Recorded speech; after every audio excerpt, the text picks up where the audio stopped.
Parker Lewis and Melody Bennett of privacypros.com and doing what you do in general, and then in my opinion, at one of the most important times to be doing what you're doing. It must be so inspiring to be doing what you're doing, right?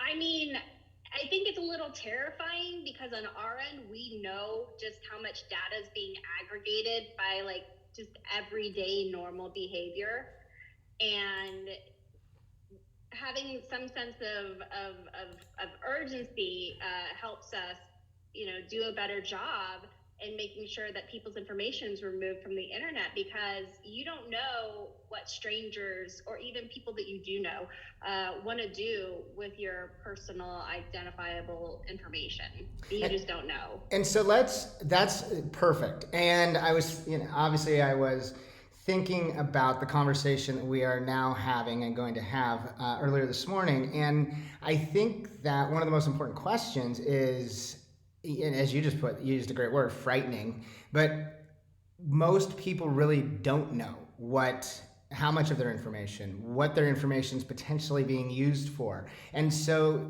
let's just, so someone is fortunate enough to learn about privacypros.com, and then they think, well, why? I have nothing to worry about. I haven't done anything wrong. I only use, I don't put my data into that much. So why privacypros.com? So it's not even that people are putting their data out there, and it's not like I put my information on Twitter and now people are showing up at my house. Like, it's literally so much worse than that. I have a cell phone. I have a computer. I go to these web pages. I accept cookies. These profiles are being built about you. Advertising is being built around you. Did you buy a car? Did you renew your driver's license? Did you buy a home? Did you sign a rental agreement? Did you have your credit checked? All these different players aggregate data, and there are no laws to stop this buying and selling of trading of data. And when I say data, I'm not just saying like a 10,000 foot level idea of a profile of a 35-year-old man that drives a $60,000 car that lives in $1 million house, in Palm Beach. It's like John Smith, who drives a, like Land Cruiser, who, has kids and his wife's name Sarah. Like, they know all the way down to the people that live in your house. And it's really about what people are capable of doing. Knowing your home address, knowing your address of your rental properties, knowing your investment property addresses, knowing your work address, having your personal phone number. And that may not seem like a terrible thing, like, sure, call me, but let's say that you upset the wrong person. Maybe you didn't even do anything wrong. We have a physician, and he has allowed me to use his story. We have a physician who didn't treat a patient in the manner that their family wanted them to be treated. Mm-hmm. So when that patient inevitably passed away, they've literally been inundated with pizza. One night, $1,000 worth of cash on delivery pizza from many, many different restaurants was delivered to his home.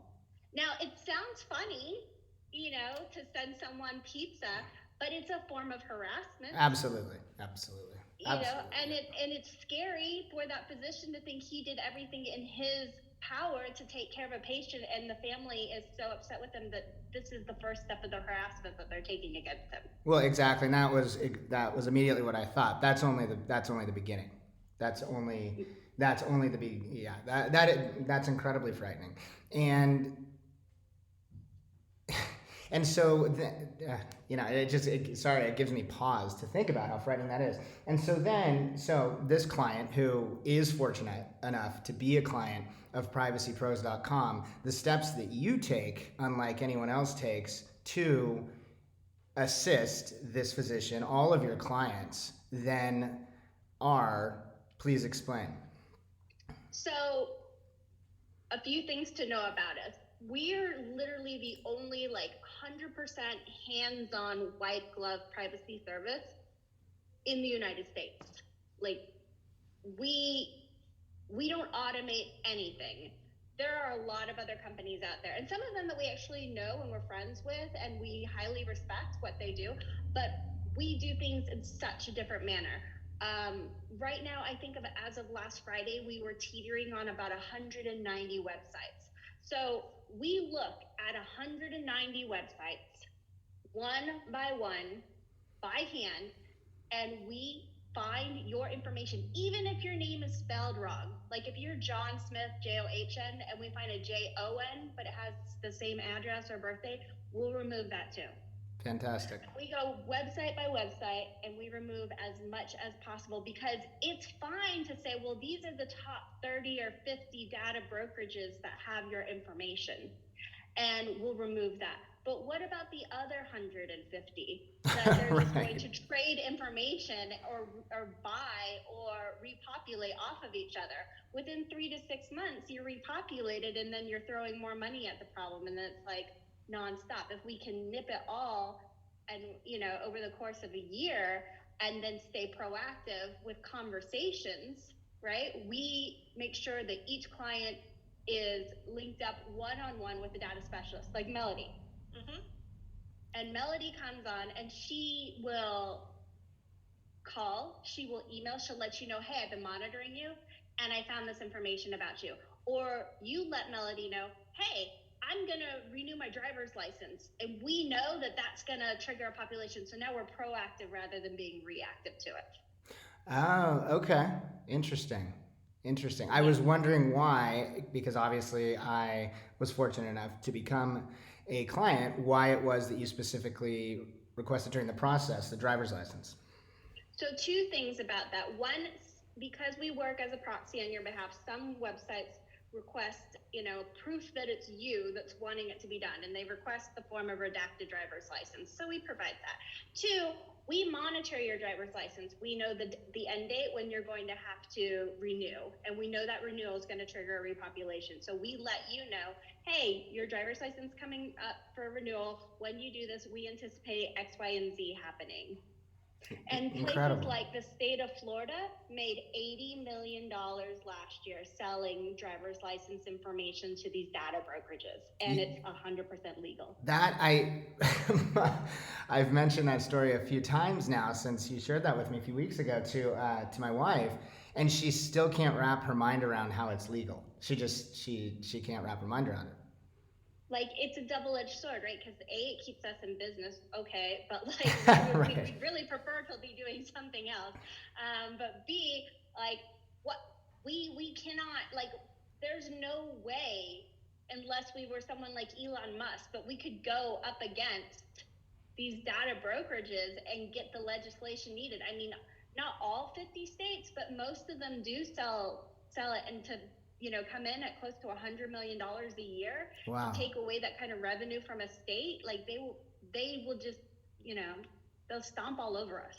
We have no grounds with them to fight them, and we have tried, and we'll continue to try. But it's an ongoing uphill battle, and it is painful, absolutely painful. And they don't care. They really don't care. They want their money. Absolutely. Well, and as you just pointed out so aptly, in no way whatsoever could you possibly, I can't fathom a United States of America, at least, in which you could actually somehow cause to take away that type of revenue from almost 50 states. It could never happen. Yeah. Even if it was 50% of that revenue. And so one of the points that you touched upon, and thank you for sending over your prepared talking points that we could discuss, because they were also very eye-opening simply to read those, is, I love this one, it's, so how is it removed? And then you wrote, yes, you could do it yourself, but... Melody, do you want to take this one? Sure, yeah. So I think the thing that people need to wrap their heads around is like Parker said, 190 websites. So during training, one of the perks that we get is that we are allowed to go in and take care of ourselves. And I'll be honest with you, I have the skill and the ability to do it for myself. Have I done it? No. Right. Okay. It is such a monotonous and tedious process.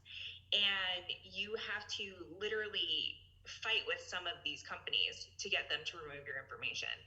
And if the person who has the training to do it for themselves isn't willing to do it for themselves because it's aggressive, then Right. it's fair to say that your average Joe is not going to be willing to put in that effort and time. There is just so much of it, and you have to weed through so much of this data that it's overwhelming. And I'm willing to say the majority of us have undiagnosed ADHD. So to be like, yeah, you could totally do this 190 website process by yourself, but are you going to? Likelihood's probably not. Or you'll get started and then you'll be like, nah, I didn't really want to do this. Never mind. I'll have somebody else do it for me. Well, right. And also how to even know where to begin finding these 190 websites. That's baffling. Yeah, because you can do a simple Google search to find data brokerages, but at the end of the day, they're not all going to pop up. Right. And you might be able to see, the top 20 or the top 50, but you're not going to be able to find these really low tier ones that don't have anybody monitoring their systems. It's quite literally just an algorithm that's gathering that information. So when you try to go remove the data, they're like non-responsive, or right. can be like, sucks to suck, we're not interested in helping you out. Whereas we have a little bit of a leg up that says, like, we've been doing this long enough that we know what you need to get this removed, and we know the laws and what we need to do in order to kind of force your hand to remove the data.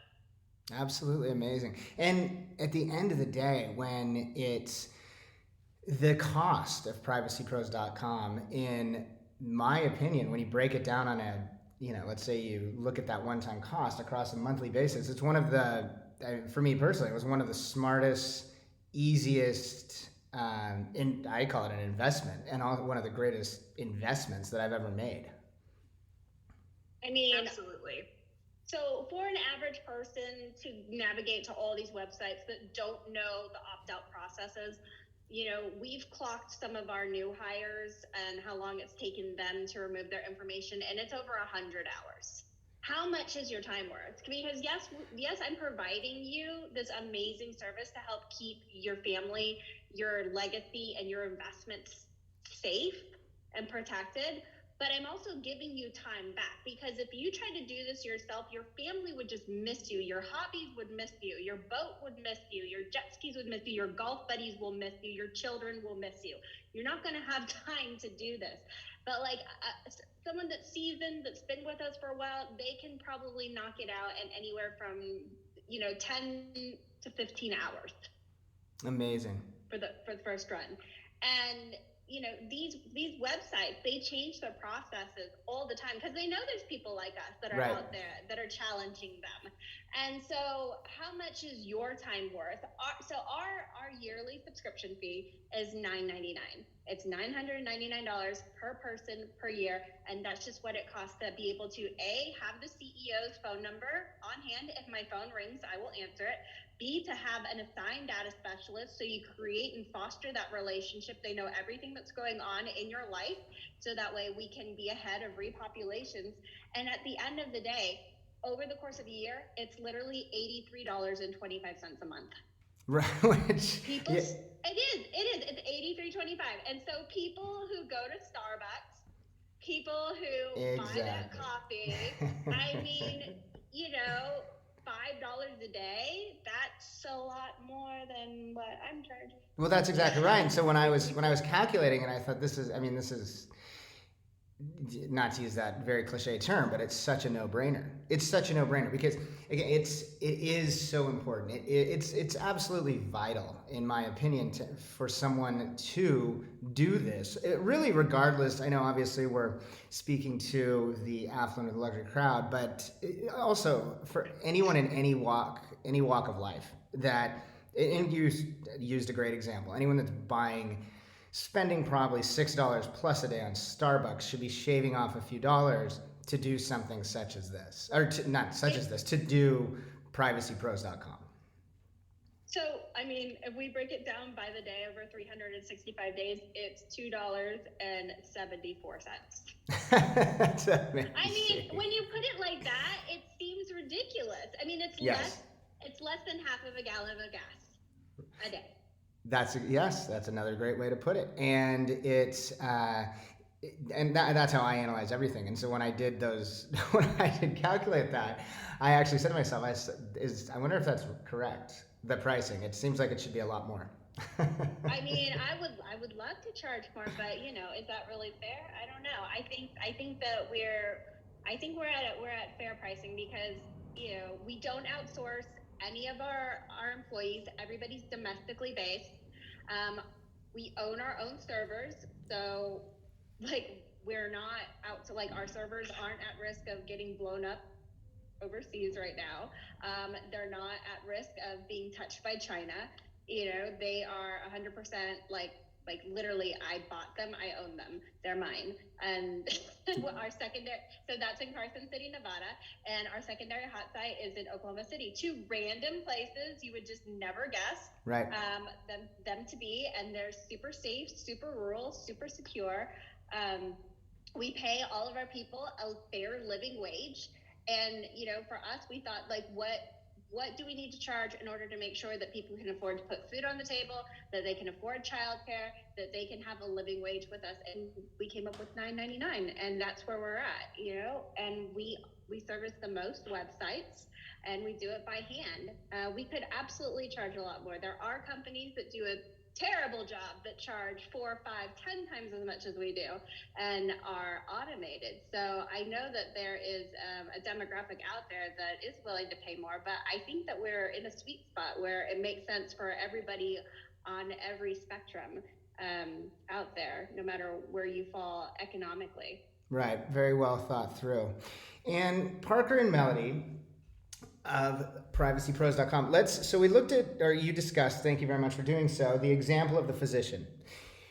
What are some, say, your average Joe, not to coin anyone an average Joe, but just some examples of why, let's say again, someone who's not necessarily a physician or someone who doesn't think they're necessarily in a profession where they might get sued on one extreme or have a crazy irate client such as the physician coming after them. But why just, I know the answer to this, but why just the average quote unquote person, American, whatever, they think, well, why? Why do I need this right now? Why does it matter that states are reselling data, that there are 190 websites with potentially all of them having some form of my data? Why?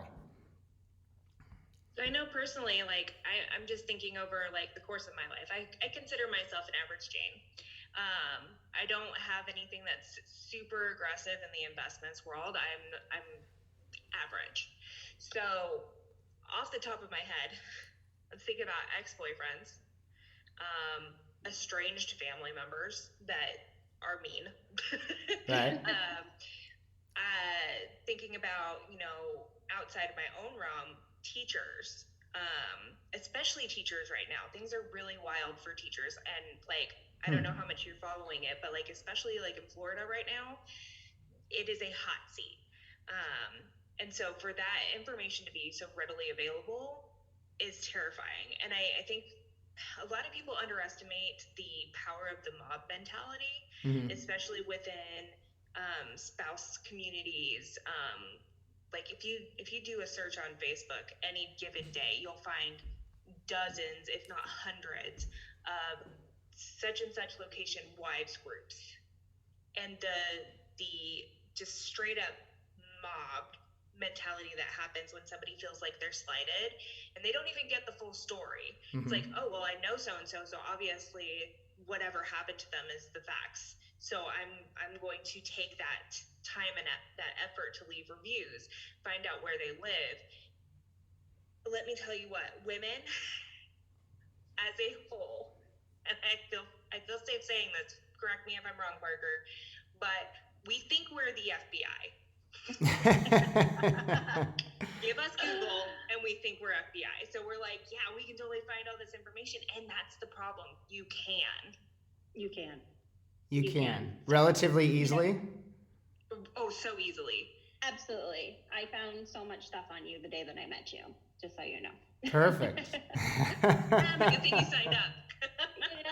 So, oh, I know. I know. Melody touches on some really good points here. And when we talk about ex-girlfriends, ex-boyfriends, just online dating. I mean, if you have experienced anything, even going back to the early 2000s with Match.com, I mean, I tried to find out, I will Google a date before I go on a date to see if I can find their social media, what part of town they live in, what kind of car they drive. That sounds terrible because I would definitely drive a better car than them. I know it. But what happens when those relationships go sour and go south? Or what happens when you don't reply to them or one of you ghosts each other and the other person feels slighted? Well, they know what you look like. They know what town you live in. They can look you up on Facebook, get your real name, get your whole name. Then all of a sudden you've linked your information of where you work. And so now they definitely know what town you live in. They go and they look on these data brokerages. Now they're showing up to your house. Right. So again, it's a safety issue. Amazing. It's huge. And then what about all the spoofed IRS calls that we get? They're on their way to your house right now. We're going to arrest you unless you send me a $5,000 Walmart gift card right now, right? Like, I laugh, but it's terrifying and it's terrible. And it happens, especially to a lot of our really vulnerable populations, like our elderly that don't know any better. Oh my God, the IRS is calling me. I owe them money. I did something wrong on their taxes. I have to wire them money right now. Let's do that. And it's easy to say, by looking on these different websites, you're at this address, you've lived here for this long, this is who else is on the deed, this is who else is in your home, this is the make and model of your car. Like, we've got all this information from you. We can spoof your identity and make sure that you give us that money. Wow. Amazing. And even it happens every day. Oh, no, I know it does. I've explained to my wife, actually had this random occurrence a few nights ago where someone who she's connected to, who's in healthcare or whatnot, their Facebook Messenger account was hacked. And so she got this message that seemed very legit and led her down this road. And then this person was able to then start texting her via her, her mobile. And then I saw one in the text. I said, no. I said, this has now gone, this is a scam. And afterwards she said, how do they, why do they take the time to do this? What's the reasoning behind it? I said, do the math. I said, how many Americans are there? I said, you only need a tiny fraction of the population that's either, as you said, unfortunately, the elderly get preyed upon, or they're simply gullible, or just not, really hip and that savvy. For the amount of really not that much that you scam people for, if you do that 1 to 2 million times across a month and then move on to the next scam, you're killing it. Mm-hmm. Absolutely. Absolutely. And so let's say really quickly, because you touched upon, social media, you mentioned that a few times. Let's say you're someone such as myself. I personally, for many of the reasons you have discussed, I'm not personally on social media. Obviously for Elevated, of course we are, but I'm personally not. But that doesn't in any way really, it doesn't really eliminate any of the potential threats at all, right? With respect to these 190 websites that have all of this information. Yeah, so that's one of the things that we do not touch. We don't touch social media with a 10-foot pole because that would require your login information, and we think that people should be responsible and make good choices. So we do have best practices, and we do counsel our clients on, ways to use, diverting information or alternative pictures. Use your favorite Disney character instead. Mm-hmm. Use a picture of your dog. Use your nickname or a different version of your name. List your favorite city as your location. Your family will know who you are because you're interacting with them. But there are different ways that we try to help people keep their anonymity down. If you're not a public person, if you're not a public persona that needs to be out there as their true, authentic self, there's no reason to be, ever. It's very, very dangerous. Right. Very well said. And I know, again, that you are one of the busiest people on the planet, so I have about 5 minutes of your valuable time left. I think a great point to circle back and touch upon is especially in regards to the affluent audience. And so let's say that you are a successful business person, businesswoman, and a businessman, and you are relatively private, and you don't do so, again, take the social media out of the equation, yet you, of course, you most likely own a number of real estate properties, homes, investments, if you will, then banks and whatnot. So circling back to that information, it's one of the first points you made, and then you also have it listed here. That information, because you have made those transactions, you've done really well. So then that is information, your information, that is woven within these 190 websites, correct? Yeah, and we have two options here. We can remove all the information, or we can divert it to another address. Because these data brokerages, they get a little upset that we are removing so much, and so they try to fill it back up, and that's where repopulations come in. Now, alternatively, if we provide them with a different address or phone number or email, then it just looks like we're updating it, and it keeps them pretty happy. And so it's a way that we can kind of alternatively, divert the attention elsewhere rather to your actual home information. Some people like to use a PO box, and some people like to use a work address, or maybe an investment property where they don't live at, or that's out of state. So there are a lot of alternatives that can be done to help protect privacy in that sense. And only the best, Parker Lewis and Melody Bennett, would know that of privacypros.com. Yes, 100% hands-on, bespoke. You can call me, the CEO, anytime. If I hear my phone ring, I will answer it. My phone number is 725-867-7607. And if my phone rings and I hear it, I will talk to you. And if not, leave me a message. I always call everybody back. And believe me, I love to talk on the phone. So put some time aside, because we're going to have a smashingly good time. I can't think of a better way to wrap up this fantastic conversation and podcast.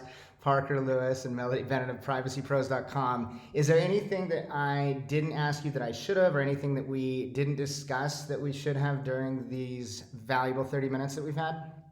I would just like to give Melody a huge shout out. In addition to being one of our star data specialists, she is also a wonderful graphic designer, and you can see her beautiful artwork in the latest edition of Elevated magazines. That is correct. I absolutely compliments Melody. I absolutely love that ad. I'm looking at it right now. Privacy Pros Professional Opt-out Services. Protect your biggest assets and your legacy from Karens and other creeps. And I love, it is. It's absolutely fantastic. And also a great, and now looking at this your beautiful ad. It's so creative. I love it. And it's also visit privacypros.com for a no obligation consultation as well. Yes, we are happy to talk to anybody about anything that has to do with privacy. And even if we can't help you, we will point you in a direction to find the solutions that you're looking for. We'd love to have you as a client, but there's never any pressure, ever. Thank you so very much. And again, thank you for your time. This has been such an incredible conversation on so many different levels. I am so thrilled to be a privacypros.com client, so thank you again for that. I look forward to speaking with both of you again soon, and I hope you have an amazing rest of your Monday. Melody and Parker. Parker, for you, I'm sure it's jetting off to Paris or something to that effect, or wherever you might be. Thursday, there you go. I knew there was Paris mixed in there somewhere. All right, you guys, thank you so much. Thank you. Thank you. Take care. Bye-bye.